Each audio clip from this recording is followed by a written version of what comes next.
Good afternoon, everyone. Welcome to our discussion today. We are here to delve into the topic that both fascinating and relevant to English as a second language, which is ESL, acquisition in education, the use of code switching in the classroom. So, before I go any further, let me introduce our panelists for today. So, firstly, my name is Siti Aisha, and I will talk about the effects of using code switching in ESL classroom. Next, we have Zama Safia, who will talk about problem faced by students and teachers. And lastly, we have Kanageswari, who will talk about the solutions to the problem. So, before we dive into the discussion, let's establish a shared understanding of what code switching is. According to Cambridge Dictionary, code switching is practice of alternating between two or more languages or varieties of language in conversation. This can happen within a single sentence, between sentences, or even across different situations. Now, let's explore the impacts of code switching in ESL classroom. It's a complex issue with both potential benefits and drawbacks. So, one of the most significant benefits of code switching is that it facilitates comprehensions. When students are struggling with a complex concept in English, quickly switching to their native language can provide immediate clarity. This prevents frustration and keeps the lesson moving forward. Excuse me, Aisha. While I understand the point about immediate clarity, but I wonder if that creates a crutch. If students know they can rely on the teacher to translate, they might not engage as deeply with the English explanation. They might just wait for the native language version. Yeah, Kuzama, that's a valid concern, and it's important to address the potential for dependency. However, I believe that strategic code switching is the key. It's not about providing a complete translation for every word or phrase. It's about using the native language sparingly and purposely to clarify concepts or to bridge crucial gaps in understanding. For example, instead of translating an entire sentence, we might just translate a single difficult vocabulary word, or we might use the native language to explain a complex grammatical structure once, and then immediately encourage students to practice applying the structure in English. Additionally, if the student is new to learning English and the subject being taught is very important, such as math or science concept, it is more important that the students understand the core concept rather than focusing on the English language at the moment. The English language can be enforced later. While I understand the argument that code switching can offer immediate clarity, I disagree that it consistently facilitates comprehension in the long run. Specifically, the negative effect on limiting English practice cannot be ignored. Every moment spent using the native language is a moment for lost students to actively engage with English. If we consistently rely on the code switching to explain concepts, students won't develop their critical thinking skills necessary to navigate complex ideas in English.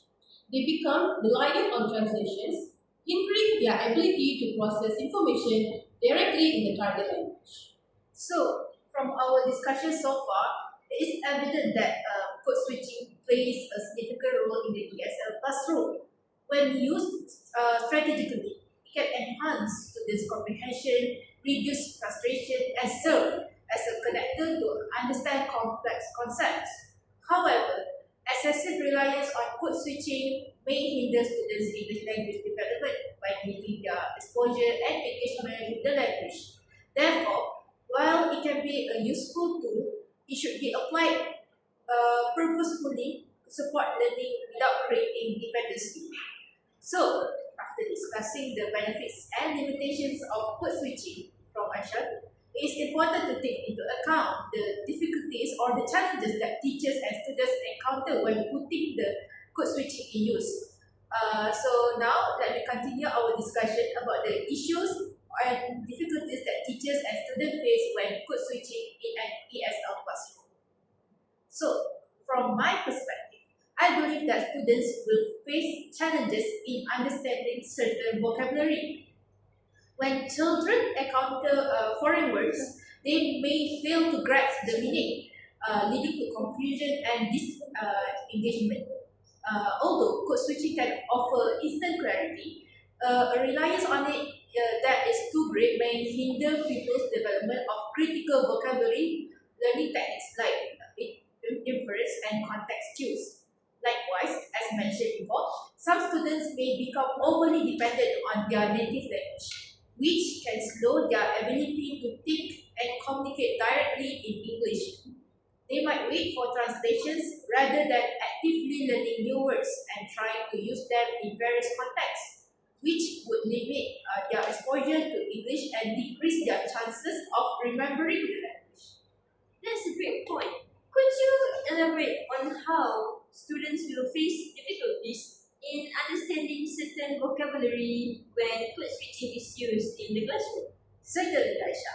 So, according to Parkon's research in 2024, students mentioned in their research which that during code switching, some of their educators utilize complex or unfamiliar words in both the first native language and second language, which is English. The sudden switching between languages might cause misunderstanding and confusion to the student. Furthermore, from the same research, some students stated that they prefer the teachers to explain the concepts and give instructions in plain English rather than moving between languages, because this method will actually help them in understanding the language better, to comprehend and to remember the knowledge better. I completely agree with this point, Zama. When teachers use difficult words in both first language and second language, it can make things more confusing instead helping students understand. Suddenly, switching between languages doesn't always clarify the lessons and might actually make it harder to follow. I believe using clear and simple English for instructions is more effective because it helps all students to understand and remember better. But while students face challenges with code switching, teachers also struggle with using it in the right way. They have to balance needs to different learners, keep students engaged, and make sure there is enough students English exposure. That is absolutely true, Kana. In my opinion, one major challenge teachers face when code switching is the risk of neglecting high proficiency learners. As we all know, that in a class we will have mixed learners. So, as highlighted in the study by Paraveswaran and Lim in 2018, when teachers focus too much on code switching, they may accidentally overlook the needs of students who already have a strong grasp of English. These students might find the excessive translation redundant and disengaging, and they do not actually require the constant explanation in their native language. Additionally, this overuse of code switching can make learning environment less stimulating for advanced learners. Instead of being challenged with authentic English input, they are mostly exposed to repeated translation from the native language, which may slow their progress and reduce their motivation to participate actively. I believe that teachers should actually strike a balance by using code switching effectively only when necessary, so that both the struggling and proficient learners receive the appropriate level of support without feeling left out or disengaged. Kusama, I understand your point, but I have to disagree to some extent. While I understand the issue about high proficiency learners become distracted, I believe code switching is an effective technique for assisting weaker students. Those who struggle in English may benefit from switching to their original language, even if only temporarily, to better understand complex subjects. If they do not understand essential concepts, they may fall behind and lose faith in their capacity to require the language. Okay, I understand your perspective, Aisha. And I do agree that code switching can be helpful for weaker students, especially when they are struggling with complex or difficult concepts. In some cases, using their native language briefly can prevent frustration and keep them engaged in the learning. However, I still believe that relying too much on code switching can be counterproductive. As stated by Raki and Nur Aini Sulaiman in 2021 in their research on code switching practice in English language classroom among Malaysian teachers, most teachers believe it should be code switching should be only used as a last resort when other strategies such as using simpler English, visual aids, or real life example have been tried first. So in this case, it is very important for teachers to actually take note that even though for weaker students, they should actually help the student to understand the concepts in simple English first, rather than just jumping in the code switching. So if students become too dependent on the translation, the native language translation, they may not develop the confidence to think and communicate directly in English. Both of your points are valid, and it is even evident that code switching has both benefits and problems in the ESL classroom. One, on the other hand, it provides much needed support for struggling pupils, allowing them to grasp complicated topics without feeling overwhelmed. On the other hand, over-reliance on it can interfere with the language progress and disengage high proficiency learners who require additional exposure to English. So now that we've covered the issue that both students and teachers encounter, let's look at some solutions. What do you think, Anna? How can educators use code switching to maximize the benefits while minimizing drawbacks? From my point of view, structured code switching, a methodological technique where teachers deliberately introduce the student's native language at a particular point in time to improve comprehension while maintaining English as the primary language of teaching, is one of useful way to address this problem. What makes organized code switching a useful strategy? First, it provides cognitive support. Brief explanation in the student's native language to assist close to the gap and keep them becoming frustrated and disengaged when they are faced with the difficult subject. According to Hans Fogg Ronquist, in 2018 research, it is recommended that code switching be employed as a teaching method to improve language learning.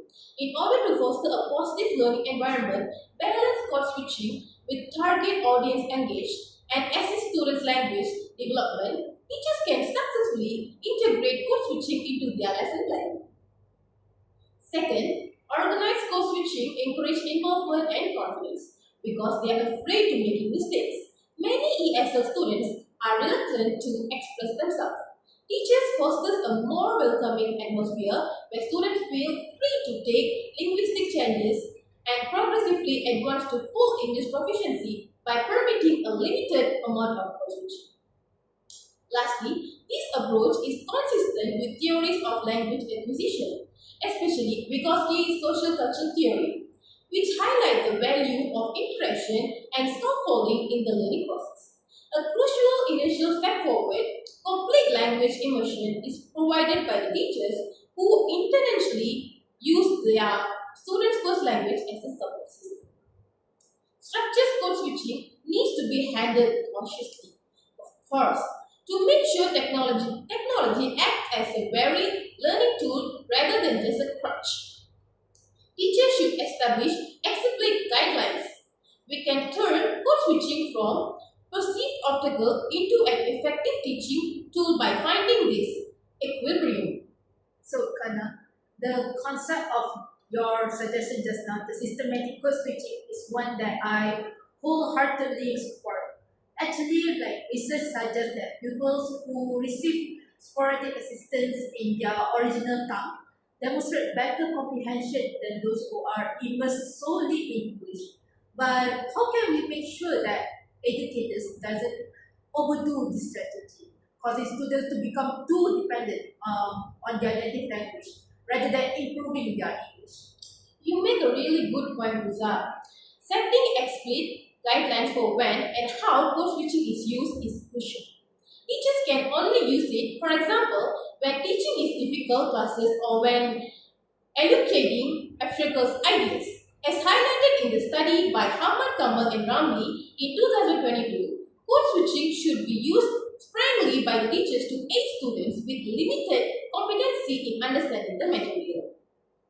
Language acquisition can be supported and communication maintained through the strategic use of code switching. Additionally, students might avoid becoming unduly reliant on their original learning by progressively replacing code switching as their gain proficiency. Using progressive soft coding is another method to guarantee balance. At first, teacher can provide more frequent native language assistance, which they can gradually reduce as pupils acquire confidence. Furthermore, systematic code switching can be enhanced by interactive technologies such as group discussion, presentation, and English role-playing, which enable students to actively participate in the language authentic settings. Instead of relying on code switching independently, the goal is to create a transition. Kana, although I can appreciate the advantages, I'm curious about how it will affect fluency in the long run. Could students' growth of English competence be slowed down if they return to their mother tongue too often? Maybe we need more rules to figure out when code switching is suitable.